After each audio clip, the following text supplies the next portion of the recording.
ಎಲ್ಲರಿಗೂ ನಮಸ್ತೆ ಸ್ನೇಹಿತರೆ. ಇವತ್ತಿನ ಒಬ್ಬ ಸಾಹಿತಿ ಪರಿಚಯ ವೆಂಕಟರಮಣ ಶಾಸ್ತ್ರಿ ಸೂರಿ. ಇವರು 1855ರಲ್ಲಿ ಉತ್ತರ ಕನ್ನಡ ಜಿಲ್ಲೆಯ ಹೊನ್ನಾವರ ತಾಲೂಕಿನ ಕರ್ಕಿ ಎಂಬ ಗ್ರಾಮದ ಹವ್ಯಕ ಬ್ರಾಹ್ಮಣ ಕುಟುಂಬದಲ್ಲಿ ಜನಿಸ್ತಾರೆ. ಇವರ ಹುಟ್ಟೂರಿನಲ್ಲೇ ಪ್ರಾಥಮಿಕ ಶಿಕ್ಷಣವನ್ನು ಪಡೆದು ಸಾಗರ ತಾಲೂಕಿನ ಹೊಸನಗರ ಸಮೀಪದಲ್ಲಿರುವ ರಾಮಚಂದ್ರಾಪುರ ಮಠದಲ್ಲಿ ಕಾವ್ಯ, ವ್ಯಾಕರಣ, ಛಂದಸ್ಸು, ಅಲಂಕಾರ ಶಾಸ್ತ್ರಗಳನ್ನು ಅಭ್ಯಾಸ ಮಾಡ್ತಾರೆ. ಸ್ವಲ್ಪ ದಿನಗಳ ಕಾಲ ಆ ಮಠದ ಪಾರುಪತ್ಯ ಕಾರ್ಯನಿರ್ವಹಿಸ್ತಾರೆ. ಮೈಸೂರು ಸಂಸ್ಥಾನದಲ್ಲಿ ಫೌಜುದಾರರಾಗಿ ಕೂಡ ಸೇವೆ ಸಲ್ಲಿಸ್ತಾರೆ.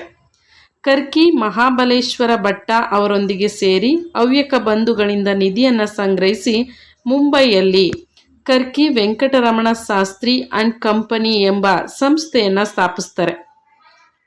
ಅದರ ಮೂಲಕ ಹವ್ಯಕ ಸುಬೋಧ ಎಂಬ ವಾರಪತ್ರಿಕೆಯನ್ನು ಹೊರತರ್ತಾರೆ. ಇವರು ಹವ್ಯಕ ಸುಬೋಧ ಅನ್ನುವಂತಹ ವಾರಪತ್ರಿಕೆಯನ್ನು.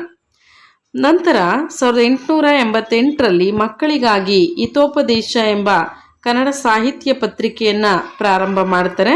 ಅದರಲ್ಲಿ ಕನ್ನಡದಲ್ಲಿ ಬಹುಶಃ ವ್ಯಂಗ್ಯ ಚಿತ್ರಗಳ ಬಳಕೆ ಮಾಡಿದ ಮೊದಲ ಪತ್ರಿಕೆ ಎಂದು ಶ್ರೀನಿವಾಸ್ ಆವನೂರರು ಅಭಿಪ್ರಾಯವನ್ನು ಪಡ್ತಾರೆ ಇವರ ಒಂದು ಹಿತೋಪದೇಶ ಪತ್ರಿಕೆಯನ್ನು.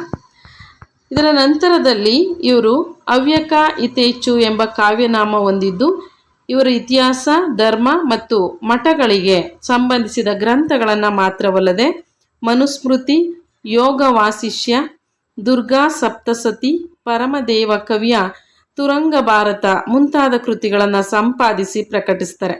1925ರಲ್ಲಿ ಇವರು ನಿಧನರಾಗ್ತಾರೆ.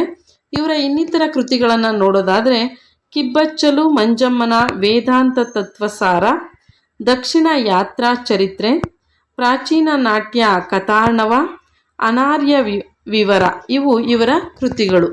ಇವರ ಒಂದು ನಾಟಕ ಇಗ್ಗಪ್ಪ ಹೆಗ್ಗಡೆಯ ವಿವಾಹ ಪ್ರಹಸನ, ಇದಕ್ಕೆ ಮತ್ತೊಂದು ಹೆಸರು ಕನ್ಯಾ ವಿಕ್ರಯದ ಪರಿಣಾಮ ಅನ್ನುವಂಥದ್ದು ಇದರ ಮತ್ತೊಂದು ಹೆಸರು. ಇಗ್ಗಪ್ಪ ಹೆಗ್ಗಡೆ ವಿವಾಹ ಪ್ರಹಸನ ಇದೊಂದು ಕನ್ನಡದ ಮೊದಲ ಸಾಮಾಜಿಕ ನಾಟಕ ಎಂಬ ಹೆಗ್ಗಳಿಕೆಗೆ ಪಾತ್ರವಾಗಿದೆ. 1882ರಲ್ಲಿ ಇದನ್ನು ರಚಿಸಲಾಯಿತು. ಇಬ್ಬರು ಹೆಂಡತಿಯರನ್ನು ಕಳೆದುಕೊಂಡಿರುವ 60 ವರ್ಷ ದಾಟಿರುವ ಇಗ್ಗಪ್ಪ ಹೆಗ್ಗಡೆಯು ಸಾಲ ಮಾಡಿ ತೇರಾ ಕೊಟ್ಟು ಎಳೆಯ ಹುಡುಗಿಯನ್ನು ವಿವಾಹ ಆಗ್ತಾನೆ. ರೋಗ ಬಂದು ಆತ ಸತ್ತಾಗ ವಿಧವೆಯಾದ ಬಾಲೆಯು ಗರ್ಭಶೂನಿ ಮಾಡಿ ಅಪರಾಧಿ ಎನಿಸುತ್ತಾಳೆ.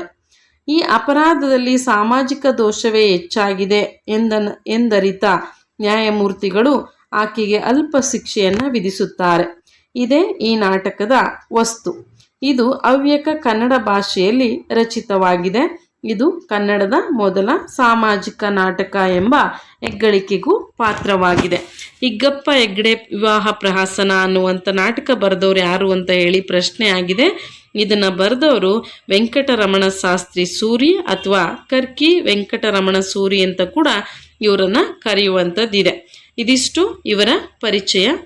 ಎಲ್ಲರಿಗೂ ಧನ್ಯವಾದ. ಮುಂದಿನ ಭಾಗದಲ್ಲಿ ಮತ್ತೊಬ್ಬ ಸಾಹಿತಿಯ ಬಗ್ಗೆ ತಿಳಿಸ್ತೀನಿ. ಧನ್ಯವಾದ.